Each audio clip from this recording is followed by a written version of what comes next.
So, hello, Jennifer. Welcome to the Anti-Aging Uncensored podcast. Jill, thank you for having me here. Well, it's great to see you again. I know we got to catch up at CES this past January, and I am just excited to talk to you about all the things you are doing to transform people's lives who suffer from allergies. So, why don't we start here? Tell me a little bit about yourself. So my background has been, let's say, spent in the white space. I spent most of my career at a premier research lab called Xerox PARC, and my responsibilities were about getting technology, usually fairly advanced technology, cutting edge technology, out of the lab and into the market. So I've had this opportunity to really work at a juncture between emerging technology and emerging market space for most of my career. In 2011, I joined a company that was reinventing the way electronics are manufactured. Very exciting, Norwegian-led company. Started the US subsidiary here, and we built that out to about a $500 million market cap. And then in 2016, I was looking for something I could really sink my teeth into and use that kind of experience from that white space experience in building a company from the ground up. And it was around that time that I came across a very novel treatment for allergies, sinus pain, sinus pressure, and congestion that harnesses the body's electrical system, really the electrical signals of the body, as an alternative to pharmaceuticals. Oh, interesting. And so then you moved into where you are now, correct? So I founded Tivic Health at that point. So late 2016, the inventor of the technology and I founded Tivic Health. We've been growing the company. It's now a product that's in market, available for purchase at a number of locations.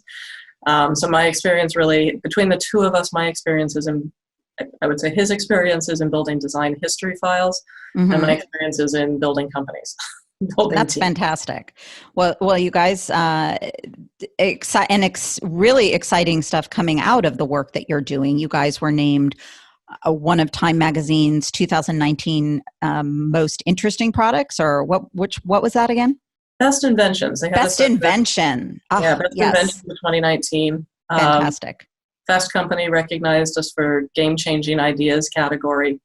It really does all center around this use of alternatives to pharmaceuticals that still use the body's basic systems to be able to provide therapeutic benefits. Excellent.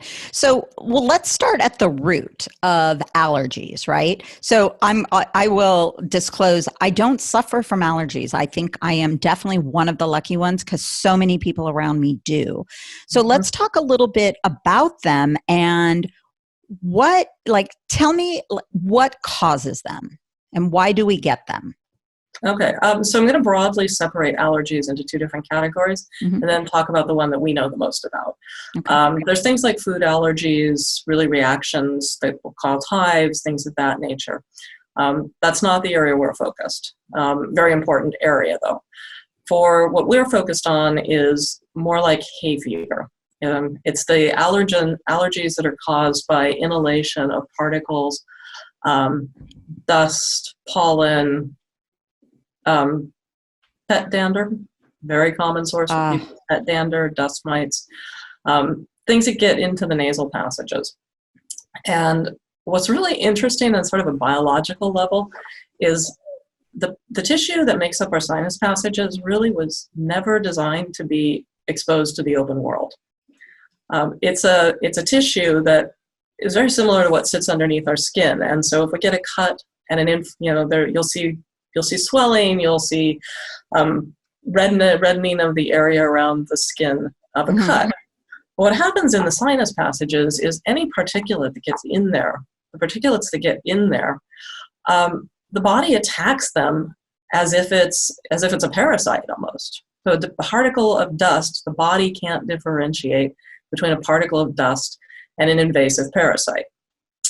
So it uses the same immune response. It sends a bunch of immune cells, it sends the blood, it sends all the stuff into the sinus tissues to fight off that infection, which is really just a piece of, a piece of your cat's dander or your best friend's shedding.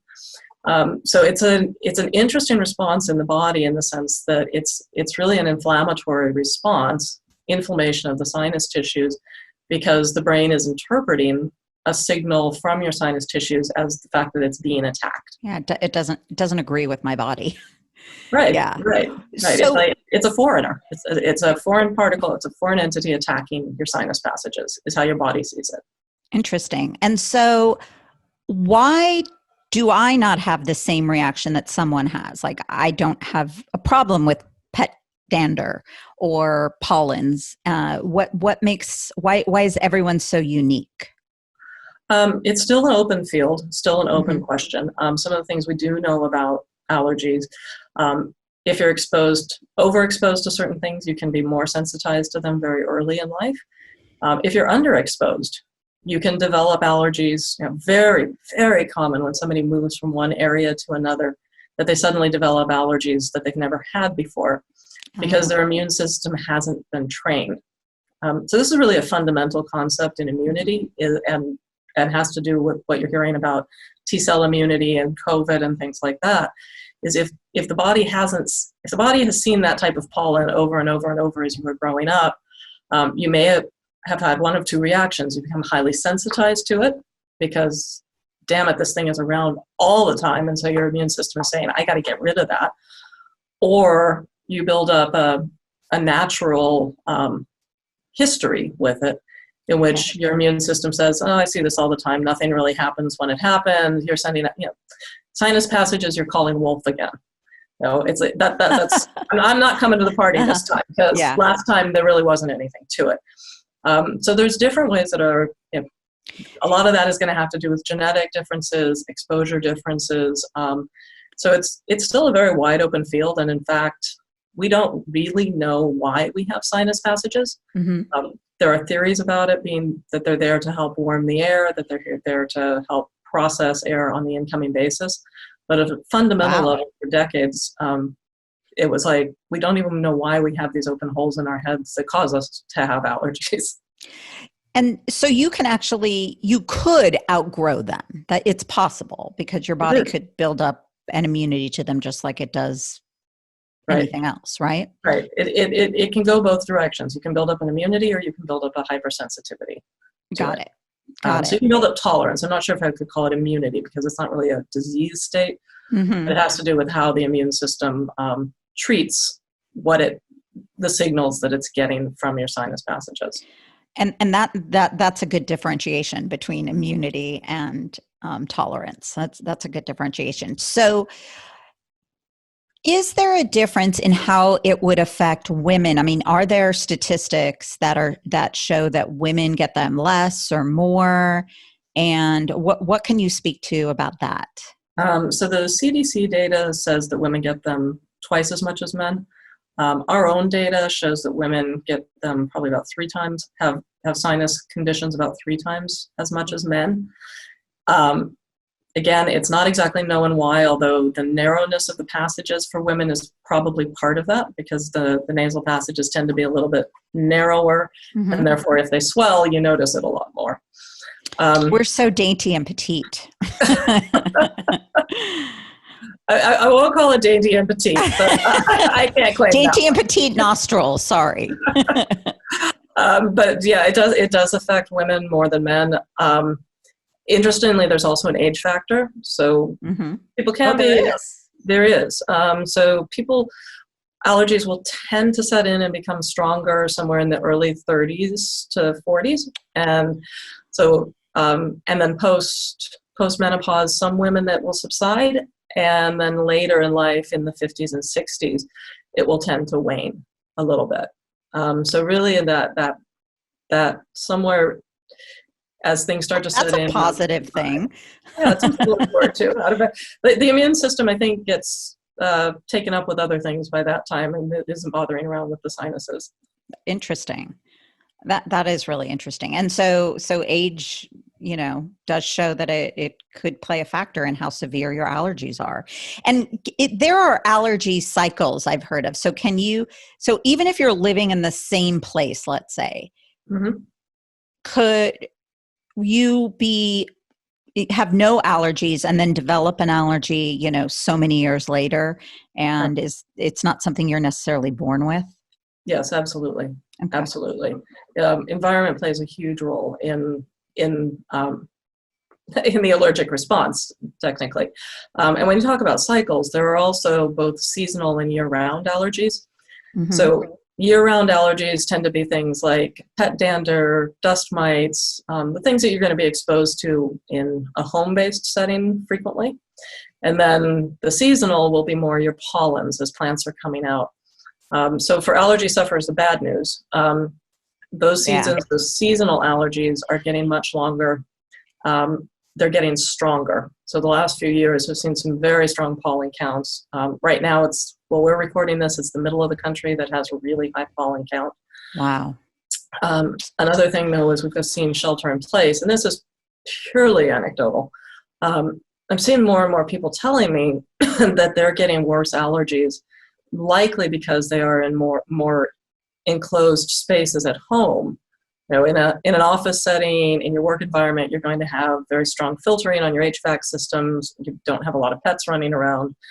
You don't have nearly as much dust in those environments. Mm-hmm. So we have been hearing from our users. Mm-hmm.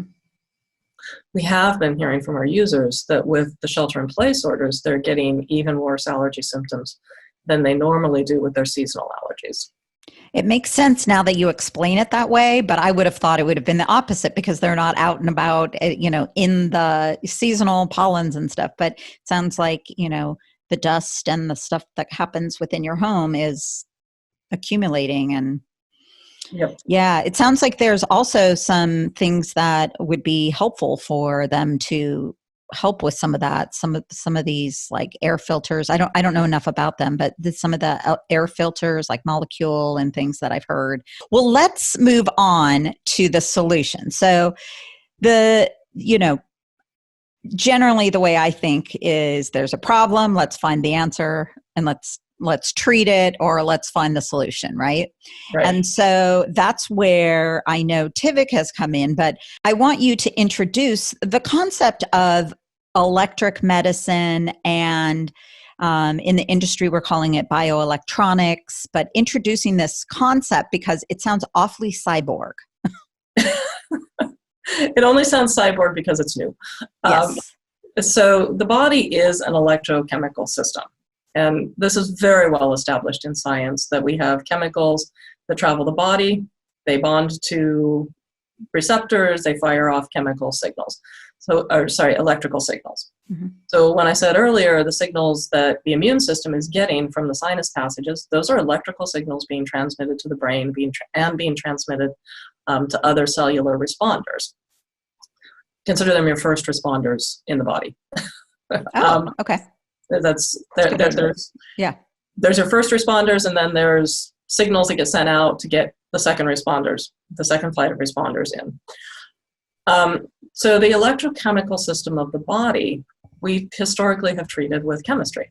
And that's what the $1 trillion pharmaceutical industry that treats half of the system. So bioelectronic medicine is about treating the other half. And what is really exciting for me about the field is that the electronic, there's a couple things that's really exciting, is one, the electronic solutions often are very good at addressing things that the chemical solutions don't do well at. So if I take, for example, our product ClearUP, which is a sinus pain relief device for allergies. Mm-hmm. Ibuprofen doesn't work, NSAIDs don't work, acetaminophen does a very poor job, ibuprofen does very little.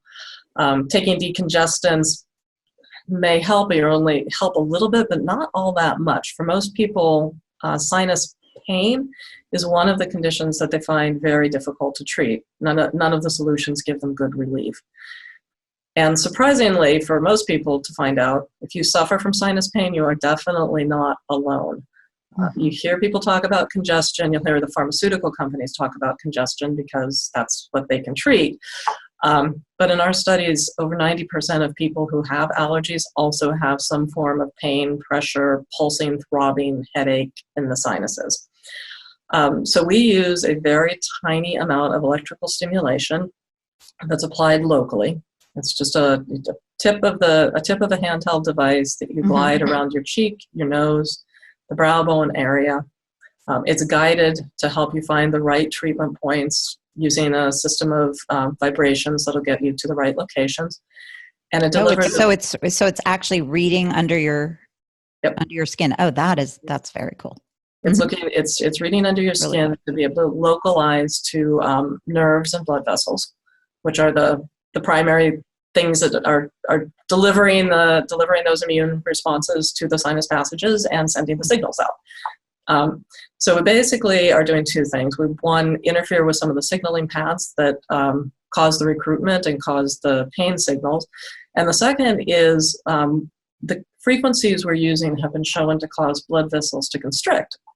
Now that reduces swelling. You know, when you compress the blood vessels, tighten them up. It's the same thing that the nasal sprays do when you spray them directly in, except we're getting the body to express a chemical, a natural chemical that causes the same effect without having a synthetic chemical brought into the body. And so we haven't seen any of the kind of rebound effects, none of the chemical side effects, because it's a very, very localized systemic treatment that is simply triggering a natural response within your body that's already there to help the sinus passages shrink. We're just accelerating it. Yeah, that's pretty amazing. Does Tivic replace pharmaceuticals or chemicals and over the counter kinds of drugs? Does it enhance it? In what situation might we see it, replacing it?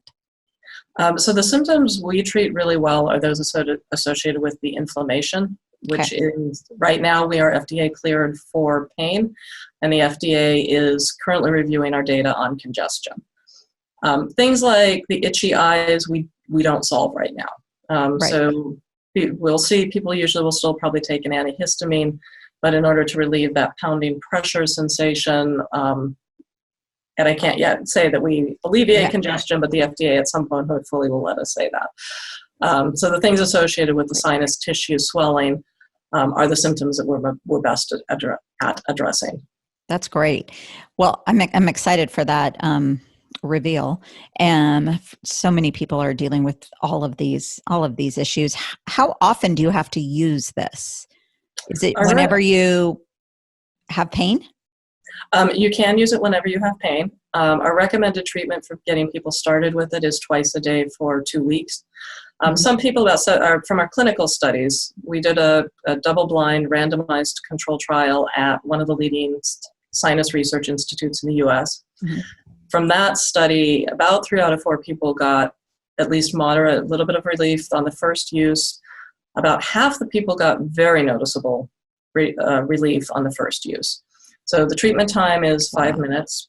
Our study, we did an at-home study that showed we measured out to 6 hours. By the end of 6 hours, people were still experiencing relief. And when it kind of kicks off a mechanism, so after you use it, and this is really important when people use it, I've had people say, I used it for 30 minutes straight and I don't really feel anything. I was like, well, you've just been stimulating for 30 minutes. What you really have to do now is let the body take over. So use it for the 5 minutes and then let the body take over. And over a period of time, the benefit continues to increase as the system's response is going. We also saw in that same study 4 weeks at home that users were reporting every week the symptoms got better. So the symptom severity got better over time. Wow, that is great. So you could kind of work this into a daily routine. I mean, it sounds like first that's a better scenario than just waiting for the pain. Yes, that would definitely be our recommendation. Yeah, have it be something you carry with you. So if you do, you're in a high pollen area, you're exposed to something that causes a trigger, you have it with you, so you can. We're talking a tiny little. Yeah, you're talking a very little device, right? Tiny little device. It's like a little, handheld device you can keep in your purse, exactly, or by your bedside at home. So the whole world of bioelectronics is exploding. And I know, most of our listeners, just sort of heard that word most likely for the first time. Yeah.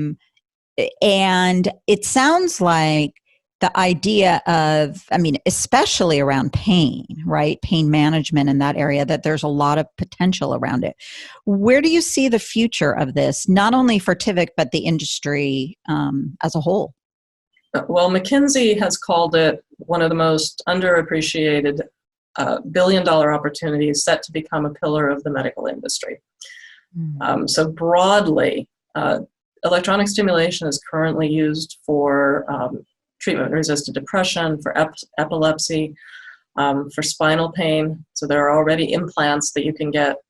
It's used for sleep apnea. There's an implant that goes up here and triggers the tongue to come forward.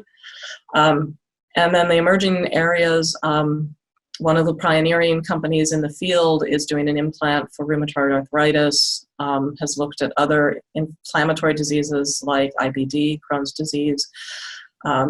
There's a urinary incontinence. There are implants for that today, but there are also emerging non-implantable devices that can be used for urinary incontinence. So the field of application is absolutely extraordinary.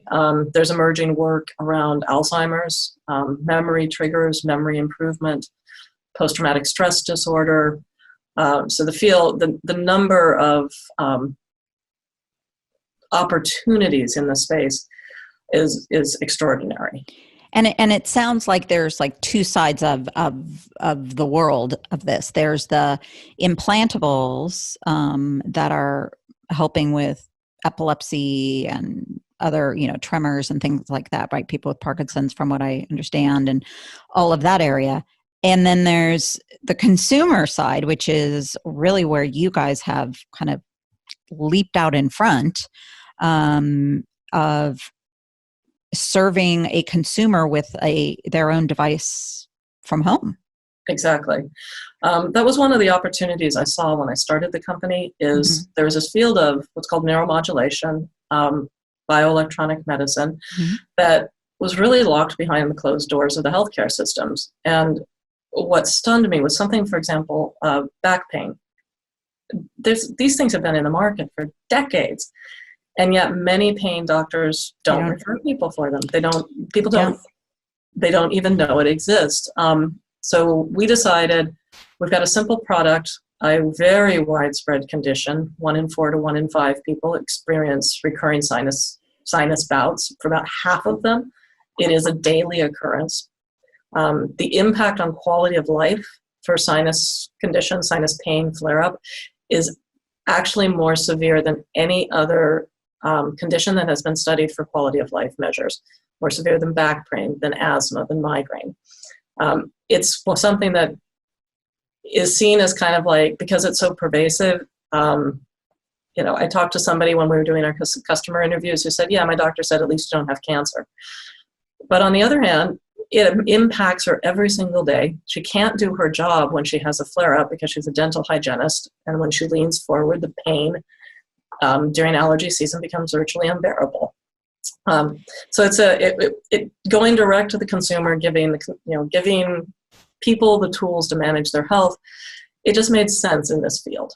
If you're talking about managing diabetes or something that really has that kind of life-threatening control around it, then implants make sense. When you're talking about something that may not kill you, but certainly compromises quality of life, then the non-implantables, to my mind, are a much better way to go. Absolutely.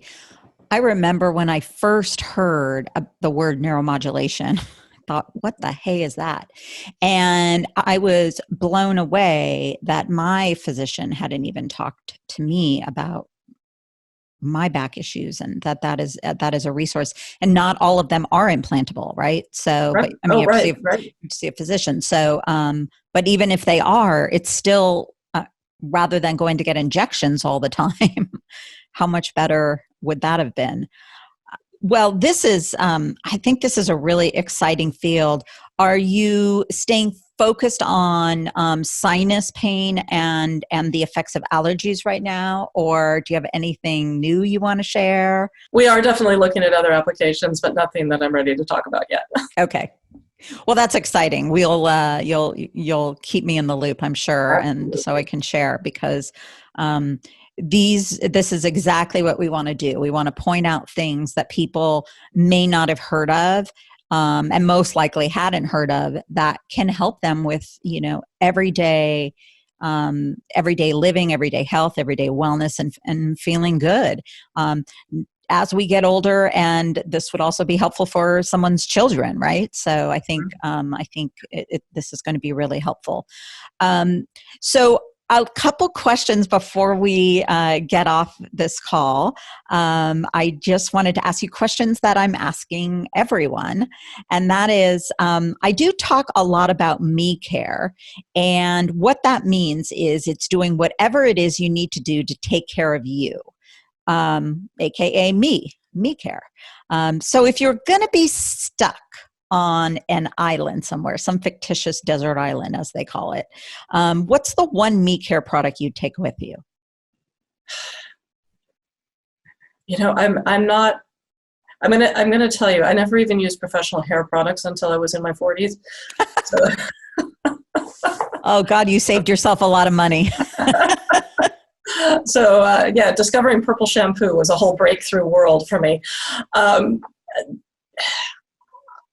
It's going to sound terrible, but I'm going to have to say my iPhone, and particularly because it would be disconnected from the network at that point.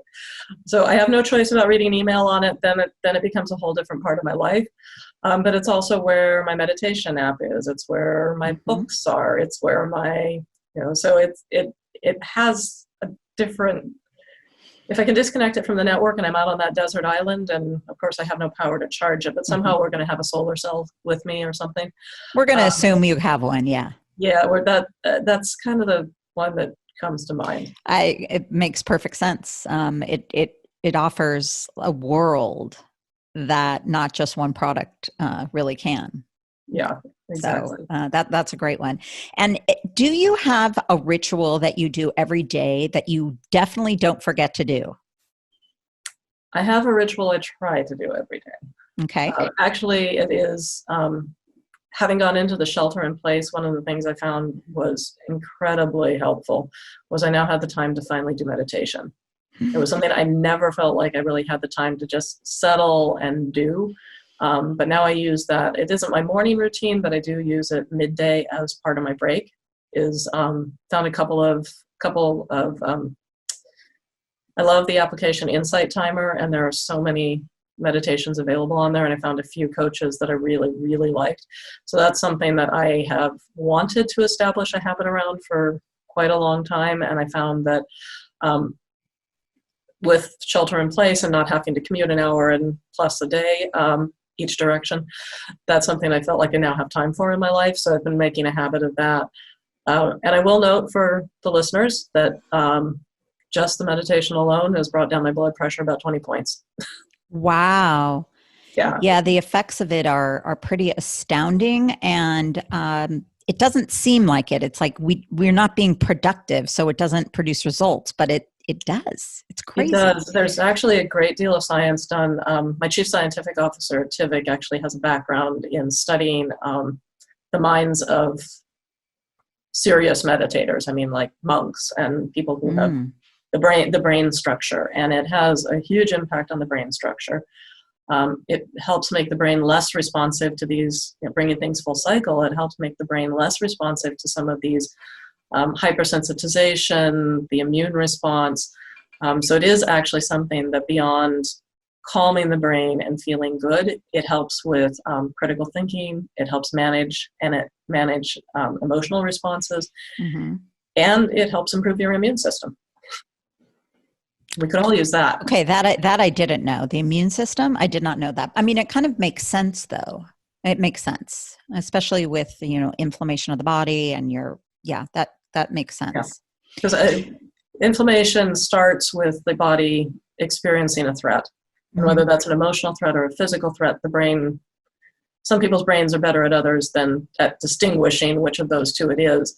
But once the brain detects a threat, yeah, it kicks off a whole bunch of other stuff. And so when meditation is one of those things that can help calm that response, and help strengthen the immune system.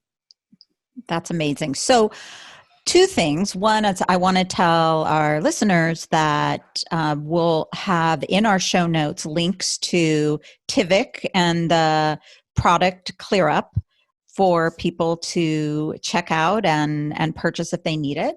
And we'll also have information. So, what are the best ways for people to follow the work you're doing, your social media? Following Tivic Health's social media, sign up on our website. We do have an email newsletter. Okay. Through COVID, we've been sending out tips and hints on managing stress, on allergies, differentiating. So it is meant to be not a promotional email as much as a resource for our community of users and people who experience allergies, experience sinus issues. A resource that you can get access to. So if you sign up there, you'll hear about new product opportunities as well when those come down the pipe.